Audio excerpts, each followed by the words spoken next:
കുറേ തമാശകൾ മാത്രം കളിച്ചിട്ട് നമ്മളിങ്ങനെ പോയി കഴിഞ്ഞാൽ, ഇപ്പോൾ എൻ്റെ മുമ്പ് ഞാൻ ചെയ്തിരുന്ന പാരഡികളാണെങ്കിൽ പോലും ജനങ്ങളത് രണ്ട് കൈ നീട്ടി സ്വീകരിച്ചത് അതിനകത്ത് എന്തെങ്കിലുമൊക്കെ തമാശ രൂപത്തിൽ ആ സമയത്ത് നടക്കുന്ന രാഷ്ട്രീയപരമായിട്ടും സമൂഹത്തിൽ നടക്കുന്ന പല കാര്യങ്ങൾക്കിട്ട് നിർഗന്ധലൊക്കെ ഇട്ട് ചുറ്റിയൊക്കെ അടിക്കുന്ന രീതിയിൽ ഞാൻ അന്നത്തെ എഴുത്തിലുണ്ടായിരുന്നുണ്ട്.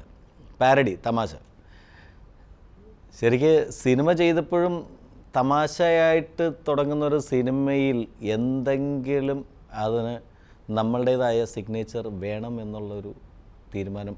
അതുകൊണ്ടാണ് പല സ്ക്രിപ്റ്റും കേട്ടിട്ട് അത് വേണ്ട എന്ന് തീരുമാനിച്ചിട്ട് ഇത് കേട്ടപ്പോൾ ഇതാണ് സിനിമ എന്ന് തീരുമാനിച്ചത്. ആ ഒറ്റ കാരണമാണ്. അല്ലെങ്കിൽ എനിക്ക് പല സിനിമകളും ഇതിനേക്കാൾ പറഞ്ഞ പോലെ സിനിമകൾ തമാശകളും മറ്റുള്ള കാര്യങ്ങളുള്ള സിനിമകളുടെ കഥ ഞാൻ ഒരുപാട് കേട്ടിട്ടുള്ളത്, തമാശകൾ ഉണ്ടാക്കാൻ സാഹചര്യങ്ങളുള്ളത്. പക്ഷേ ഇതിനകത്ത് ഇതുപോലൊരു വ്യത്യസ്തമായിട്ടുള്ളൊരു ത്രെഡ് അവരുടെ മനസ്സിൽ, റൈറ്റേഴ്സിൻ്റെ മനസ്സിൽ അവർ നമുക്ക് തന്നപ്പോഴാണ് ഇത് തമാശ മാത്രമല്ല, ഇതാണ് ഞാൻ ആഗ്രഹിച്ച ത്രെഡ്, ഇത് മതി എനിക്ക് എന്ന് തീരുമാനിച്ചത്. ഇതിലങ്ങനെ പ്രത്യേകിച്ച് ഫ്രണ്ട്സിനങ്ങനെ പ്രത്യേകിച്ച് മാറ്റമൊന്നും വന്നിട്ടില്ല.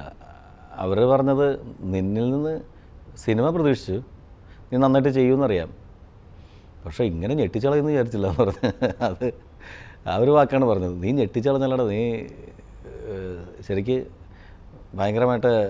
ഇപ്പം ദിലീപൊക്കെ എൻ്റെ അടുത്ത് പറഞ്ഞത്,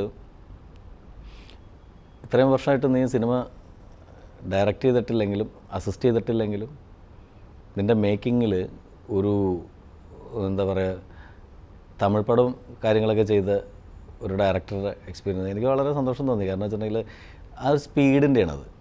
അതിപ്പോൾ സ്റ്റേജിൽ നിന്നാണ് എനിക്ക് ആ സ്പീഡ് കിട്ടിയത്. ഒരു ലാഗില്ലാതെ സ്റ്റേജിൽ ഇപ്പോൾ ഞാൻ എൻ്റെ പ്രോഗ്രാമിന് വരുന്ന എൻ്റെ ഫ്രണ്ട്സിനെ അറിയാവുന്നതാണ്, ബഹളം ഉണ്ടാക്കി ഇടി ഉണ്ടാക്കിയിട്ടുണ്ട് ബാക്കിൽ. അതായത് ഒരു പാട്ട് കഴിഞ്ഞ് അടുത്ത പാട്ടിലേക്കുള്ള ദൂരം എന്ന് പറയുന്നത്, ഒരു പാട്ട് കഴിഞ്ഞ് അടുത്ത പാട്ടിൽ അനൗൺസ്മെൻറ്റ്, അങ്ങനെ അടുത്ത ഗാനം പാടുന്നത്, ഈ പരിപാടിയൊന്നും ഇല്ലാതെയാണ് നമ്മൾ ഷോ ചെയ്യുന്നത്. ആദ്യം എല്ലാ ആർട്ടിസ്റ്റിനും ഇൻട്രൊഡ്യൂസ് ചെയ്തതിന് ശേഷം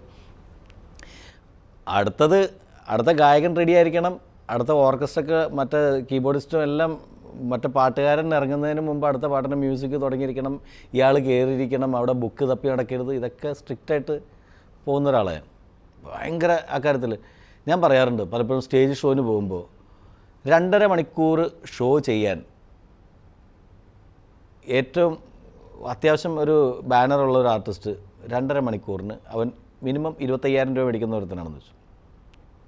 1 മിനിറ്റിന് 1000 രൂപ കൂടുതൽ എന്ന് പറയുന്ന എമൗണ്ട് മേടിക്കുന്ന കലാകാരന്മാർ മുഴുവനും സമയമല്ല അവൻ അത് ശരിക്കും 2.5 മണിക്കൂർ ഷോയിന് 4 പാട്ടോ 5 പാട്ടോ ആണ് ഒരു സിംഗർ പാടുന്നത്.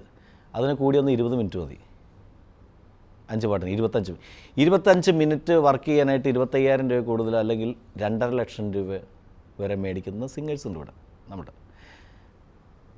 അതിന് ആ 20 മിനിറ്റ് കൃത്യമായിട്ട് ജോലി എടുക്കാനായിട്ട് അതിൽ ഇൻവോൾവ് ആയിട്ട് നിൽക്കാൻ പറ്റിയില്ല, ഇൻവോൾവ് ആകാൻ പറ്റിയില്ലെങ്കിൽ ഈ പണിക്ക് നിൽക്കരുത്. ഒറ്റ വാക്കുള്ളൂ. ആ 20 മിനിറ്റിന് ആത്മാർത്ഥത കാണിക്കാൻ പറ്റാത്ത ഒരുത്തൻ ഒരു കാരണവശാലും ഈ പണിക്ക് വരരുത്. കുറച്ച് ആത്മാർത്ഥത വേണം, സ്റ്റേജിലാണെങ്കിലും മറ്റുള്ള. അപ്പോൾ ഞാൻ പറഞ്ഞത് സ്റ്റേജിൽ സ്പീഡില്ലേ, ആ സ്പീഡാണ് സിനിമയിൽ എന്നെ പഠിപ്പിച്ചത്. ഒന്ന് കഴിഞ്ഞ് അടുത്തയിലേക്കുള്ള ദൂരം ടക്ക് ടക്ക് ടക്ക് ടക്ക് ടക്ക് ടക്ക് ടക്ക് വളരെ ഫാസ്റ്റായിട്ട്, ഒരു ചെറിയ ലാഗ് പോലും, കുഞ്ഞ് ലാഗ് എന്നെ സംബന്ധിച്ച് ഭയങ്കര ലാഗായിട്ട് ഫീൽ ചെയ്യുന്നുണ്ട്.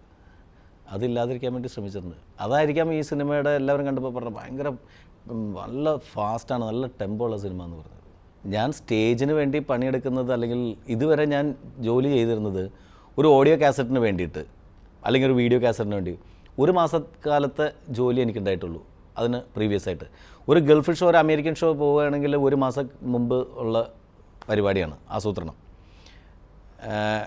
എല്ലാ കാര്യത്തിനും. അല്ലെങ്കിൽ ഒരു സ്റ്റേജ് ഷോന് ഇപ്പം നാട്ടിലൊരു ഷോ ഒക്കെ ആണെങ്കിൽ തലേ ദിവസം അല്ലെങ്കിൽ 2 ദിവസം മുമ്പ് നമുക്ക് അതിൻ്റെ കാര്യങ്ങൾ നോക്കാം. ഈ സിനിമയ്ക്ക് വേണ്ടിയിട്ട് 1.5 വർഷം ഞാൻ പുറകടന്ന. 1.5 വർഷം കഴിഞ്ഞിട്ട് ഒരു ദിവസം 2015 ഒക്ടോബർ 16 എന്ന് പറയുന്ന ആ ദിവസം 9:30 മണിക്ക് തിയേറ്ററുകളിൽ, മൾട്ടിപ്ലക്സുകളിൽ 9:30 മണിക്ക് പടം ഓടി. പടം തുടങ്ങിയ സമയം തൊട്ട് ഞാൻ ആ സമയത്തുണ്ട് ഇവിടെ എറണാകുളത്ത്. വീട്ടിൽ നിന്ന് ഇറങ്ങി നമ്മളുടെ ഒരു ചെറിയ അപ്പോൾ ഒന്നും വീട്ടിൽ നിന്ന് പച്ചവെള്ളം ഇറങ്ങുന്നില്ല, നമുക്ക് തൊണ്ടയിൽ നിന്ന് ഒരു വെള്ളം ഇറങ്ങണില്ല. ഞാൻ വന്ന് നമ്മളൊരു സുഹൃത്തുണ്ടായിരുന്നു, ഞങ്ങൾ രണ്ടുപേരും കൂടി വന്ന് ഒരു ചായ കുടിക്കാൻ വേണ്ടി ഹോട്ടലിൽ കയറി, ഈ BTC കയറി ചായ കുടിച്ചുകൊണ്ടിരുന്നപ്പോൾ ഞാൻ പറഞ്ഞു എന്തെങ്കിലും ഭക്ഷണം ഓർഡർ ചെയ്തിട്ട് അത് കഴിക്കാൻ പറ്റില്ല, ഇവിടെ നിന്ന് ഇറങ്ങാത്ത ഒരവസ്ഥ ഉണ്ടല്ലോ. എനിക്ക് ഒരു ഭയങ്കര ഒരു ടെൻഷനായിട്ട് ഞാൻ വീട്ടിൽ വന്നിരുന്നു കഴിഞ്ഞാൽ എൻ്റെ വൈഫിൻ്റെയും മക്കളുടെയും കൂടെ കുറച്ച് നേരം വന്നാൽ റിലാക്സ്ഡ് ആവുമെന്ന് വിചാരിച്ചിട്ട് ഞാൻ വീട്ടിൽ വന്നപ്പോൾ എൻ്റെ വൈഫ് അങ്ങോട്ടും ഇങ്ങോട്ടും എന്തായി, ഞാൻ പറഞ്ഞു എന്ത് വല്ലതും അറിഞ്ഞാ, ഞാൻ പറഞ്ഞു ഒന്നും അറിഞ്ഞില്ല. എനിക്ക് ആകെ ടെൻഷനാണ്. എനിക്കപ്പോൾ മനസ്സിലായി ഇത് എൻ്റെ ടെൻഷൻ മാറ്റാൻ വേണ്ടിയിട്ട് ഞാനിവിടെ ശ്രമിച്ചാൽ 8ൻ്റെ പണി കിട്ടുന്നു. ഞാൻ പറഞ്ഞു കൂളാകുക, ഒരു കുഴപ്പമില്ല, അത് ഇപ്പം പടം ഇത് തുടങ്ങിയിട്ടുള്ളൂ, പക്ഷേ തിയേറ്ററിൽ നിന്ന് നല്ല റെസ്പോൺസ് ഉണ്ടെന്ന് പറഞ്ഞു എൻ്റെ അടുത്ത്. ഞാൻ ഒരു ഫോണൊക്കെ ഓൺ ചെയ്തു, നിങ്ങൾ കേട്ടാ? ഞാൻ പറഞ്ഞു അത് പറഞ്ഞു, നീ ധൈര്യമായിട്ടിരിക്കും, കുഴപ്പമില്ല. ഇവളിങ്ങനെ പ്രാർത്ഥനയും കാര്യങ്ങളൊക്കെ ആയിട്ട് ഇൻ്റർവെൽ കഴിഞ്ഞപ്പോൾ KS പ്രസാദ് വിളിച്ചിട്ട് എൻ്റെ അടുത്ത് പറഞ്ഞു, എടാ പടം നല്ല എൻജോയ് ചെയ്യുന്നിട്ടാ, ജനം ഇതുവരെ ഇടിച്ച് പൊളിച്ച് ഭയങ്കര ചിരിയുണ്ട് തിയേറ്ററിൽ, ജനം എല്ലാം ഒരൊറ്റ തമാശ വേസ്റ്റ് ആയിട്ടില്ല, എല്ലാം കൊണ്ടിട്ടുണ്ട് കേട്ടോ എന്ന് പറഞ്ഞു. ഇനിയുള്ളത് ഞാൻ ഇൻ്റർവ്യൂവിന് ശേഷം പറയാമെന്ന് പറഞ്ഞു. അപ്പോൾ പകുതി ഓക്കെ. അപ്പോൾ എനിക്കൊരു കാര്യം മനസ്സിലായി, പടത്തിൻ്റെ ഫസ്റ്റ് ഹാഫ് കലക്കിയിട്ടുണ്ടെന്നുള്ളൊരു അഭിപ്രായം പിന്നീട് വരും.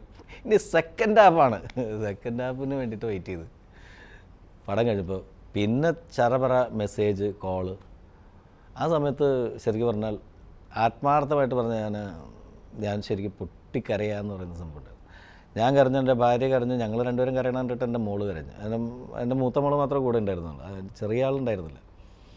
കാരണം എന്താ പറയുക, ഒരു സക്സസ് ഭയങ്കരമായിട്ട് ആസ്വദിച്ചത്. അത് ആ സമയത്ത് അങ്ങനെ ഞാൻ ചെയ്തില്ലെങ്കിൽ നമ്മൾ ഇത് പൊട്ടിപ്പോവും, ചങ്ക് പൊട്ടിപ്പോവും. അത് കാരണം ശരിക്ക് ആത്മാർത്ഥമായിട്ട് വാവിട്ട് കരഞ്ഞ് സന്തോഷിച്ച സമയം.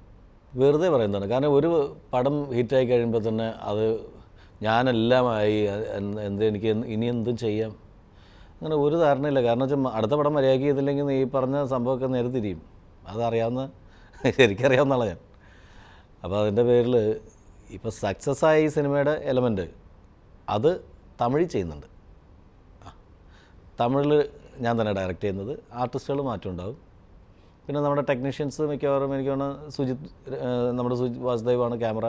ഈ സിനിമയുടെ വിജയത്തിൻ്റെ പിന്നിൽ ഏറ്റവും കൂടുതൽ എന്നോട് ഒട്ടി നിൽക്കുക എന്ന് പറയുന്നത് സുജിത്തിൻ്റെ ക്യാമറ, ബിജുപാലിൻ്റെ RR, നമ്മളുടെ ഇദ്ദേഹത്തിൻ്റെ ജോണുകുട്ടിയുടെ എഡിറ്റിങ്, കോസ്റ്റ്യൂം സമീറയുടെ കോസ്റ്റ്യൂമിൻ്റെ സെക്ഷൻ, PV ശങ്കറിൻ്റെ മേക്കപ്പ്, പിന്നെ എൻ്റെ associate director, chief associate director KC രവിചേട്ടൻ, 30-35 വർഷമായിട്ട് ഫീൽഡിലുള്ളതാണ്. പിന്നെ മറ്റൊരു അസോസിയേറ്റ് ഡയറക്ടർ ബാബുരാജ്, പിന്നെ എൻ്റെ കൂടെ ഉണ്ടായിരുന്ന മറ്റ് അസിസ്റ്റൻറ്റ്സ്, എല്ലാവരും പകൽ കിടന്ന് ഓടി പൊരുവെയിലത്തൊക്കെ കിടന്ന് നല്ല ഓട്ടവും ചാട്ടവും ബഹളം ഉണ്ടാക്കിയത് കൊണ്ട് ഉണ്ടായ സിനിമയാണിത്.